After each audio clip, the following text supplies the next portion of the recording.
পায়ে হেঁটে হজে দেওয়া আর হবে না। দেখেন ভিডিওটা কি বলেন শুনুন। দর্শক, পায়ে হাঁটা হজ যাত্রীর হঠাৎ করে হাঁটা বন্ধ হয়ে গেছে। উনি কিন্তু আর যাতায়াত করবেন না। আপনি কি থেমে গেছেন আর হাঁটবেন না? জি, এখনকার মতো বর্তমান থেমে গেছি আমি। মানে কি জন্য? আমি থেমে গেছি এই রাস্তা দিয়ে যাওয়ার পথে সরকারের একটা উপরকার কর্মকর্তা আমারে দেখে গাড়িটা ব্রেক দিয়ে আমাকে বলছে তুমি কোথায় যাবে। আমি বললাম যে আমি হজের উদ্দেশ্যে রওনা দিয়েছি। সে বলে যে পায়ে হেঁটে যাবে। আমি বলছিলাম যে জি পায়ে হেঁটে। আমাকে বলছে যে আমি বিমানের টিকিট করে দেই। তা আমি বলছিলাম না, আমি বিমানের টিকিট দিয়ে যাব না, আমি পায়ে হেঁটে ফরজ হজটা করব।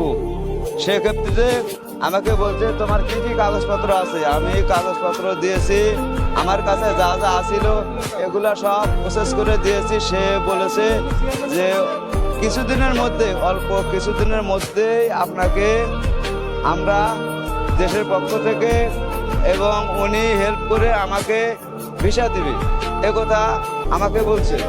এজন্য আমি থেমে গেছি। এখন আপনি কি আপনার বাসায় চলে যাবেন না ঢাকা চলে যাবেন? জি না, জি না, জি না, আমি এখন আমাকে ওই যে স্যারে বলছে যে তোমার হচ্ছে ওই ঢাকা যাওয়া লাগবে এই জমা দিতে, পাসপোর্ট জমা দিতে। আমি এখন পাসপোর্ট জমা দিতে যাব। আচ্ছা, একটা ভিসা প্রসেসিং করতে গেলে ব্যাংক স্টেটমেন্ট লাগে, তারপর বিদ্যুৎ বিলের ফটোকপি লাগে, আনুষঙ্গিক অনেক কিছুই লাগে। কিন্তু আপনার তো কিছুই নেই। এই জন্য তো আপনার গ্রামের বাড়িতে 100% যেতে হবে ব্যাংকের টাকাগুলি জমা রাখতে গেলে। আমি গ্রামের বাড়িতে যাব না, কারেন্ট বিলের জন্য আমার গ্রামের আমার ছেলে আছে, আরো ভাই ব্রাদার আছে, তাদেরকে ফোন করে বলছি, তারা বিদ্যুৎ বিলের কাগজ দিবে। আর ব্যাংকটাও চলে আসছে। কিন্তু ব্যাংকের বিষয়টা যে উনি বললো যে ব্যাংকের বিষয়টা হচ্ছে উনি যেহেতু একটা মহৎ উদ্দেশ্যের জন্য বের হয়েছে, উনি তার বাসা ব্যাক করতে পারবে না। ওনার নিজ জেলায় যে কোনো একটা ব্যাংকে থেকে উনি ব্যাংক অ্যাকাউন্ট করবে।